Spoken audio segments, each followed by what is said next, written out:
Howdy Makers Church. This is Testimony Tuesday. I'm Pastor Glenn. And I'm Mark, and it's our privilege to welcome to Testimony Tuesday this week a man of many talents, Oscar Garcia. Welcome to you, Oscar. Hello, guys. Welcome. Or not welcome. Hi. I'm used to saying welcome. That's all right. Yes. Well, thank you for welcoming us too. That's cool. There you go. Really great to have you. Thank you. We're excited that you're here, and you're on staff at Makers, and you also work for a ministry called Young Life. And can you just unpack that a little bit for us? Tell us a little bit about both of those hats that you wear. Yeah, I mean, I've been working at Young Life and Makers kind of at the same time since November. Yeah. It was somewhat divine intervention that I met Young Life.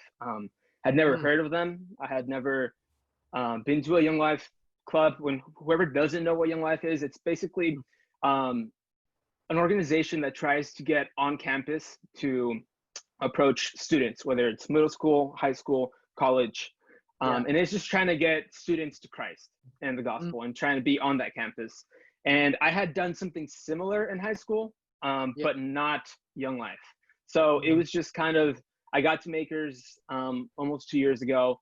I've been serving there, and then I got, plugged in with youth, and they were looking for somebody to help out in Young Life and that youth. And I just ended up doing both. So that's fun.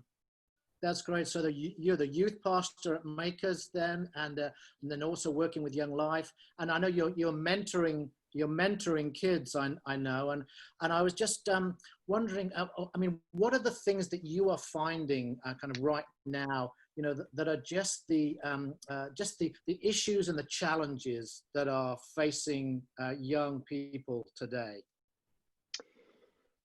That's a loaded question, but yeah, I think I think there's these things that I've been doing Wednesdays with our youth.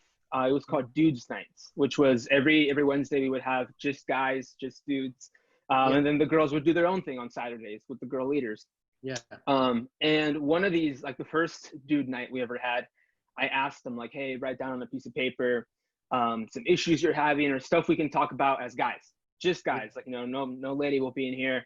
And I thought they were gonna joke around and write a silly question like 13-year-old me would. But some of them did, like, some of them asked, I actually have them right here. Some of them asked, how can I get a girlfriend? Am I playing too many video games? And I was like, okay, those are the questions I expected. But then someone asked, how can I be more disciplined? How can I make time to meditate and pray daily? And then some of these were, how can I make real friends? Or how can I be a real man? Or how can I be a man in Christ? And questions like that kind of blew me away.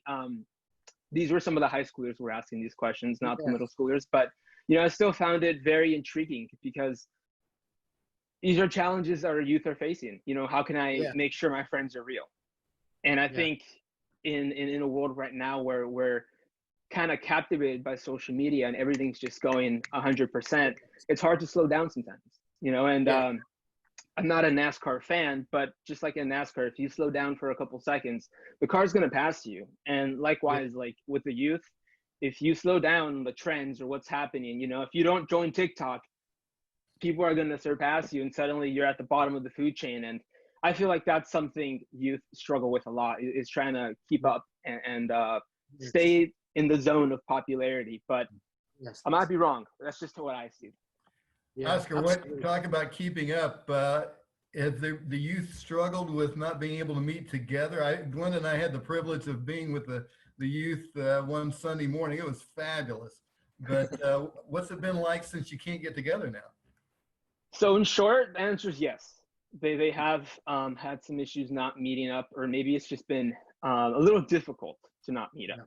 But I guess to unpack the question a little more, I had this theory going into quarantine, which ended up coming a reality. Maybe it's because I know my youth, I don't know. But my thought process was all of our boys are kind of middle school age, with a small exception. And I thought all the boys benefit a lot from meeting every Sunday and Wednesdays and interacting with each other and just boys being boys. And all of our girls are kind of high schoolers and they're a little older and they did not meet as much in person. So I thought heading into quarantine, the girls were going to be very successful in the sense of they'll be able to connect with our leaders because they're more active on social media, more active on their phones. And almost all my middle schoolers have flip phones, do not have phones. So I was like, it's pretty hard to reach a student who doesn't have a phone, especially if we're trying to connect with them like, hey, we're trying to send you a devotional. And if you don't have a phone, you know, it's a little hard. So we've seen a little like decline in the boys, just being able to connect with them, mostly because they are all middle school aged and don't have access as much. But with our girls, it's the opposite. We've seen a spike in you know, having them interact with our leaders and having them connect. And yeah, it's been an interesting dilemma, but when we were meeting in person, it was the opposite. Our girls were not connecting as much and our boys were extremely strong, you know, just meeting every week. Yeah, and I know you said it was a challenge for you too, because I think you had a fear initially, you know, of not giving, you know, all of your kind of kids enough during COVID. So can you just talk about that a little bit? Yeah, that was on me. So what happened was I had this fear of we're entering quarantine. I'm not meeting with them. All my plans for 2020, like everyone's plans, were changed. You know, my plans were we want to do bowling nights, movie nights, etc. And suddenly it's like, you guys can't meet together. And I'm like, oh my goodness gracious, what am I going to do? So I just went the opposite route and decided to kind of overload my youth with information and stuff. We were doing devotionals daily. I was sending out a video on a Maker's YouTube channel. You know, it was every Wednesday, every Sunday. At some point, I wrote a blog post, you know, and then we were also still calling them up and checking in with them. So it got to the point where one of my leaders was like, Oscar, you might be doing the opposite. You know, you might be like overloading them with stuff and they might not be watching anything. And I'm like, oh my goodness, you know, I didn't think about that. My initial fear was I didn't want any of the youth to walk out of this saying you didn't do enough. So my reaction was, I'm going to do as much as possible to provide content for the youth during this quarantine season. Because, you know, we were used to seeing each other every Sunday and Wednesday and the girls on Saturdays. So it's like you went from seeing each other almost 2 to 3 times a week to suddenly you don't see me anymore. So in my mind, I'm like, I got to replace that with information and stuff that I can give out. Yeah. Learning curve for us all. Yeah. So Oscar, I've had the privilege of meeting your parents. What wonderful people you have, and they are pastors in Tijuana. And so growing up in a Christian home and being in the church, looking back, are there any specific moments that you can say, you know, that really impacted my life, especially spiritually? Yeah, I mean, I think I would say there's 3. I mean, there's more than 3 moments, but you know, I'll limit it to 3. No, definitely. But the first one, the first one would be me being 13 years old. You know, the church I grew up in, it was divided like most churches in like youth, you know, kids, adults. And for me, it was like I was 13 years old, and it was that turning point where like you're at the top of the food chain. You know, you're the oldest kid in the kids group. But you also have to enter the youth group now because you're 13. And if I enter the youth group, I would be at the bottom of the food chain where everyone's like 20 something, 19, and I'm over here as a 13-year-old kid. So I decided to join the youth team in the youth group just because my parents were the leaders at the time. And I thought, you know what, why not? Let's do this. And I was kind of a class clown at the kids class. So I wasn't paying attention. I wasn't paying attention anymore. I was kind of just going through the motions, just going every Sunday, not happy. So I decided to join the youth group, and suddenly they weren't treating me as a kid anymore. You know, they were treating me as not an adult yet, but you know, we were talking about youth things and stuff that were going on in my life. And that was probably one of the most impactful moments in my life. I would say that I would honestly argue that I accepted Christ for the first time when I was like around that age, because I had gone to church when I was like 2 or 3. My parents took me, but you know, you're a kid and you kind of just go because your parents are taking you. And for me, it was like, yes, I accepted Christ when I was young, but you know, my parents were just like, repeat after me. And then I'm over here like repeating after them, and they could have told me nonsense and I would have repeated it. So, you know, I think for me, entering the youth group at 13 and actually experiencing God and hearing, you know, his word was to me one of the most impactful moments. And to piggyback off of that, When I entered high school, I did campus ministry for 4 years, which is, you're an on-student leader where you're leading a club, like a Christian club, where you speak the gospel and you kind of just share informations. And that was actually a very fun point in my life, because I joined when I was a freshman. There was a person leading the club. They gave me control over the club when they were graduating. And my sophomore year, I took over, and I was super pumped. I'm like, this is awesome. God's going to do some great stuff in this. And our first meeting was 4 people, and 3 of them were leaders, and 1 of them was me. So it was like, there was only 1 person who really attended. And I just remember praying and being like, God, I don't know what's happening. We're trying, we're busting our butt, And I remember in one of the youth nights that we had, one of the pastors prayed over me, and I remember him saying, like, I feel God calling you to lead youth, to lead people. And in my mind, I just remember crying and being like, God, there's no way you're calling me to do this, because if I can't lead 4, like if I can't lead these 3 or 4 people, how do you expect me to lead, a multitude of youth, or just youth in general? Like, that's just not possible. And then, towards my senior year, I just remember having anywhere from 110 to 120 weekly on a high school campus. And I remember one of those times, I had a friend of mine, preach that time. And I just remember sitting in the back and kind of just looking around, and kind of brings me to tears. But I really do remember just God kind of in that moment telling me, like, you see what I can do if you just let me work, like, stop doing your things. Goosebumps here. Goosebumps. Man, it's still getting me now. That's awesome. It's just one of those where I remember God being like, hey, if you just stop being you and let me do whatever I have to do through you, I'll do something awesome. And to me, that just will always stick in my mind. Beautiful. And the last one would be, when I graduated high school, I had really no idea what I wanted to do. I just knew I wanted to keep searching God. And I know when we talked on Friday, I talked to Mark, and I was telling him that, I felt like I was at a spiritual high where, I had left at the top of like spirituality, like, 120 people a week, you're leading the Christian club, you're known as the Christian guy on campus. And then I'm like, what do I do now? And when I was 13 years old, I wanted to join this institute in El Paso, Texas. And you had to be high school graduate or 18 to join. So they told me no. They're like, come back when you graduate high school, or come back when you're 18. And I put it at the back of my mind. And when I graduated high school, I thought that's what I'm going to do. That's my only option. I didn't think of anything else. And this was a 9-month seminary class / like leadership training at a very big church in El Paso, Texas. It's a Hispanic church.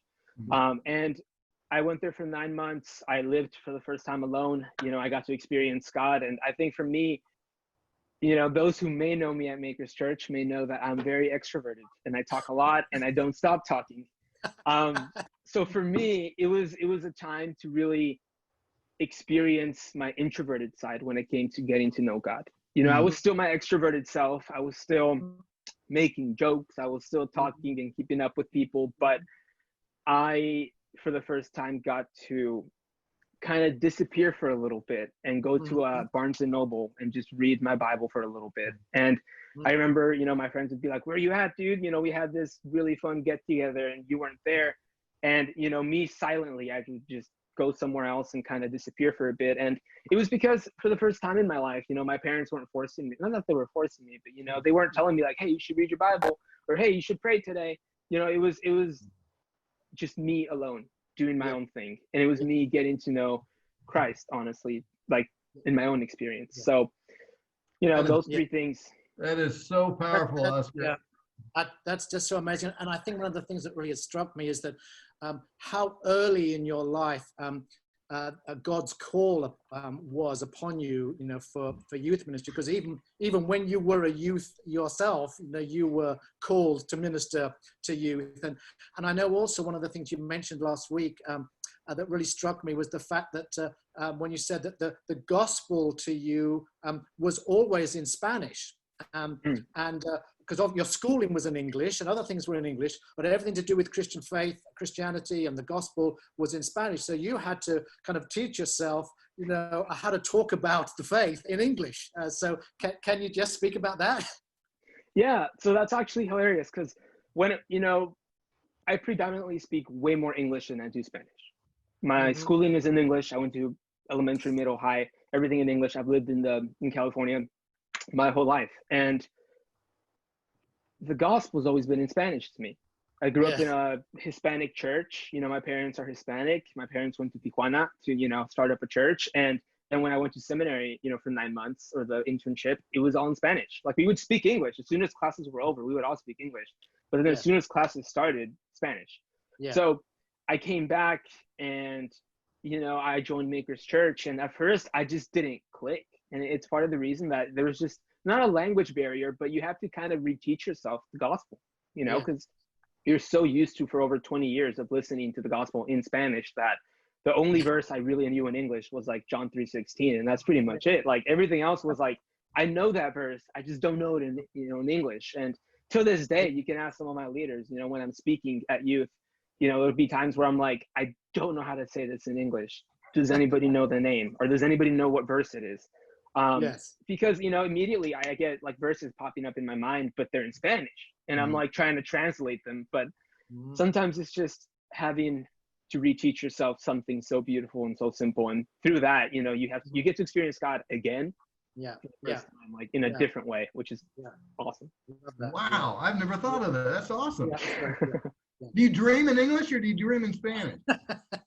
I don't dream much. I'll be completely honest. If I do, it's typically in English. But All right. you So know, let's too many let's dreams. move ahead to when you came to Makers. You joined Makers a number of years ago before the merge. What brought you there? How did you find Makers? Man, so what had happened was my parents, like I said, are pastors in Tijuana, and I have a younger brother and a younger sister, and they speak way more English than they do Spanish. And my parents were kind of aware of that, and they were like, they're not receiving anymore. And I think they were wise enough to kind of see that. And their mindset was they keep going to church, but they're not picking up anything just because they don't, you know, they don't speak the language as well. It's not their main language. So they had asked me, hey, can you take them to a different church? Mhm. You know, in the US in English, go look for a church. So I'm over here just searching for crazy amount of churches. And we would go to a bunch of churches. We went to visit so many different churches in San Diego. And I remember my friends at the time were all going to a church called Mosaic in Los Angeles, though. But they were driving every single Sunday. And my mindset was like, if they're driving from San Diego to LA every single Sunday, it must be a pretty good church.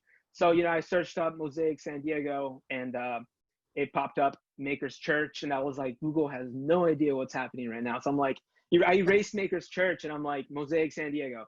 And then Maker's Church opened up again. And I was like, I think God wants me to go to this church. So I just opened up the church, and I read, you know, the bio, and it's like formerly known as Mosaic San Diego. And I'm like, okay, I'll go visit. And we went to go visit the church, and you know, I'll be completely honest, and some of the staff knows this. At first, I wasn't too happy with the church. You know, they weren't the friendliest of people, at least at the time, you know. Yeah. And it was one of those where we went for like 3 or 4 weeks, and, you know, nobody said a word to me or my siblings. And I was like, I kind of want to leave this church, but something was keeping me there. And I'll be completely honest, it was the worship, you know, and I've told the worship team this. It was the worship of how open they were to just worshiping in a very big space. And to me, it was like, I like this. I want more of this. And I decided to make Maker's Church my home. And I told myself from now on, you know, I will be a member of this church, and I will make it my priority to make sure nobody feels what I feel or what I felt, you know. And I tried to change that, and hopefully I have, but hopefully change that for the better of, hey, if I see somebody alone, I'm going to go talk to them. And I've made some great friendships. And if you check my phone, you see a bunch of contacts who have never messaged me back, but you know, they're all from Makers of like, hey, I met you at Makers. Have a good day. You know, how's your Sunday? And Yeah. no reply, but yeah. And it's always interesting too, I think, like in our personal lives, I think as a church too, you know, we kind of learn and grow, and we see where our weak sort of points are, our weak places are, you know, and just hopefully under, you know, God's direction, make those changes. Because I know obviously right now, I mean, it's kind of surprising that you would even say that, you know, because much of my experience, you know, with Makers, you know, has kind of been the opposite, you know. So, and it's interesting, I know you talked about just that challenge too of didn't quite know whether you could go to a sort of predominantly white church and really feel like you belonged. And there was a phrase that you used last Friday, which really hit me, and it was the phrase whitewashed. And I think you were talking about just, you know, how that sort of challenge of people of color just trying to fit into a white culture, you know. So that phrase, can you unpack that a little bit? What does that mean? What does that mean to you, that phrase, whitewashed? So when I said it on Friday, you know, I think you made this comment, but I just said it just, you know, because it's a word I use and my friends use. And it's just, it kind of just means, you know, you're not white, but because you've been around so many white people, or because you have embraced the white culture so much, you kind of become whitewashed. Like you become a little more like them. And it's like, you know, when I joined Maker's Church, some of the people were like, "Oh, you're just whitewashed, dude. Like you're gonna get super whitewashed, and you know, you're gonna lose your Hispanic heritage. You're gonna lose like your true colors or whatever." Yes. And it's a term that people use. You know, I don't know if everyone uses it, like every other culture, but especially Hispanics use it. You know, it's like you were Hispanic, but you came to the U.S. and now you're whitewashed, or like you've embraced a culture that's not yours, but it's in your DNA. You know, and that's something that people have used. And that must be such a kind of tension and a struggle. And also it's important to be able to celebrate the diversity, to celebrate each culture, you know, and the uniqueness of each culture. And I know there were some things too, you were telling us about just how you know, your own experience as a Hispanic man, you know, and sometimes, you know, to white Americans, you look a certain way, you know. Oh, yeah. This was for me the wake up moment. I mean, this is fascinating for a white man. This is fascinating. So tell us about that. Yeah. So I don't know when it started, but ever since I was like in middle school, maybe high school, to every Hispanic, mostly, you know, Mexican family or human, I look Asian, and I look very Asian to them. But to every white human alive, I look white. I mean, Mexican. I don't look white. I look extremely Mexican to them, you know? Which has always been interesting because I've had a very kind of, I don't know what the word is, but it's a very unique experience where I've been profiled as Asian. So people have spoken very bad about me in Spanish, thinking I don't speak Spanish and thinking I speak some other language. And when I respond to them in Spanish, their initial shock and their reaction is like, "We're so sorry. We didn't know you spoke Spanish." And I'm like, even if I didn't, you know, that's not something you should be saying about me or anyone. And this has happened to me when I used to work at a coffee shop. It would happen all the time. And then to a white person, you know, they think I look very Mexican. And this is actually like just a quick story, which I didn't talk about on Friday. But when I first met my girlfriend, I went to go pick her up. And you know, I picked her up in my car, and the dad asked her like, "Hey, who's the Asian guy who came to pick you up? Like, who is he?" And she was like, "He's Mexican, and his name is Oscar." And he was like, "He looks Asian to me." And maybe it's because, you know, most Mexican. Wait, so your girlfriend's father, what ethnicity is he? Mexican. Mexican. So he's thinking you're not Mexican. All right. Yes. Yeah, he's thinking, you know, I think it's the way I see it. Most Mexican men have a certain look to them. And, you know, I'm a little taller. I'm not as dark skinned. I'm a little lighter. And, you know, to most Mexican men, it's like they'll look at me, or, you know, Mexican in general, they'll look at me and they'll be like, "This isn't a Mexican person. You know, this is someone else." And I think the thing too, it was the challenge too, I kind of feel like how easily and readily we prejudge, you know, whatever our ethnicity is, you know, we all have those kind of prejudices or that immediate sort of response. You know, we put people in a certain kind of category or a certain box, and how dangerous it is to just to prejudge. And it's kind of a challenge, you know, for us all in these times. So how I'm speaking of these times, how are we doing for time, Glenn? Brutal. It's brutal. Oh no. Oh gosh. We're almost out.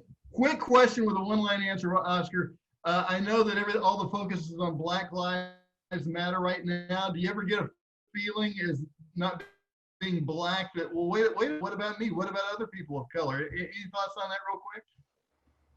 Personally, no. I don't get that feeling. But I'll leave it at that. Okay.